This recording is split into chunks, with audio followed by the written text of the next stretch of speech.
अर्ज करो, सुनो, अभी 2 जुमे पहले मिंबर पर खड़े होकर खुतबा देने वाला कौन था?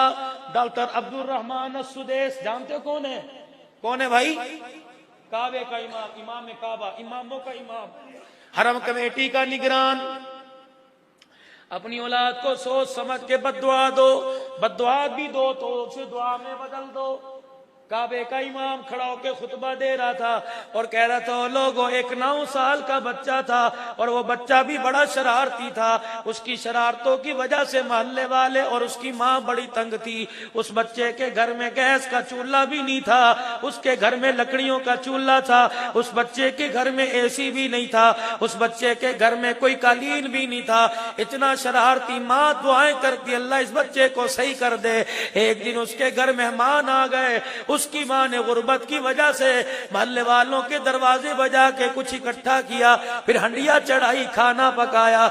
जब खाना तैयार हो गया, अल्लाह गनी, मेहमानों को देने की बारी आई। मां बर्तन लेने गई, उस बच्चे ने मिट्टी उठाई और घर और हंडिया के अंदर डाल दी। मां आई, उसने देखा सालन के ऊपर मट्टी की मुट्ठी पड़ी है। किसने की? इशारा करके उस बच्चे ने कहा मैंने की। उस वक्त मां का क्या हाल होगा? मेहमान आए हैं, इज्जत का जनाजा निकलेगा। वो माँ गुस्से में उस बच्चे की तरफ दौड़ी और बच्चे की तरफ दौड़ी। बच्चा तेज था, वो दौड़ता दौड़ता दरवाजे तक चला गया। जब दरवाजे पर गया, माँ उसकी भाग भाग के थक गई। बच्चे ने भगा भगा के थका दिया। बच्चा खड़ा था, उसकी माँ को गुस्सा आया। उसने गुस्से में यूं करके हाथ उठाए और हाथ उठाने के बाद चुप हो गई। आंसू निकलने लग गए। इस तरह करके गुस्सा पीने लग गई। फिर उसने बद्दुआ देना चाहिए, वो बद्दुआ दुआ बना के दे दी।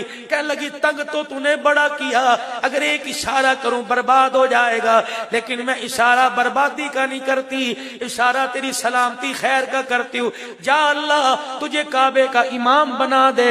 अल्लाहु अकबर का इतनी बात की, डॉक्टर साहब फूट फूट के रोने लगे। फरमान लगे, ओ लोगों, तुम्हें पता वो बच्चा कौन था? आज हरम के मिंबर पर जो खड़ा, ये बच्चा अब्दुल रहमान अस्सुदैस था।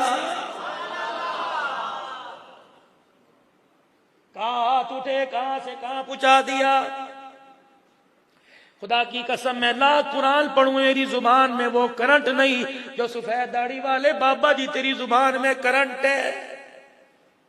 F-16 तैयारे की इतनी परवाज नहीं जितने तेरी जुबान के बोलने की परवाज है। कभी तेरी औलाद बेशक ना फरमान हो, पी जा। माँ बाप का काम तो ऐब छुपाना होता है, पीना ही होता है। बाबा जी पी जाया करो। यकीन जान, आज अपने बच्चों के दुखों पे पर्दे डाल दे, अल्लाह कब्र की जिंदगी सुखवाली अता फरमाएगा।